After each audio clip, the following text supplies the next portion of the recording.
அனுமனுக்கு வெண்ணைக்காப்பு அலங்காரம் ஏன்னாக்கா அவர் போரில் பட்ட காயங்கள் ஆறதுக்காக அவருடைய தாய் அஞ்சனா தேவி வெண்ணெயவே பூசுவாளாம்.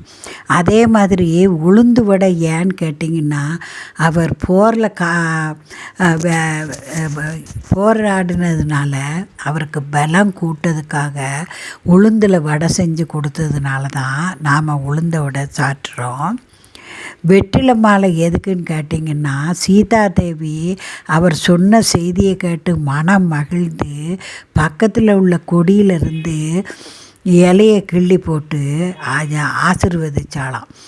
அதனால தான் அவருக்கு நாம் வெற்றிலை மாலை சாத்துறோம். துளசி ஏன்னாக்கா ராமருக்கு பிரியமானது, பொதுவாக பெருமாளுக்கு பிரியமானது துளசி. அதனால் துளசி மாலை சாத்துறோம்.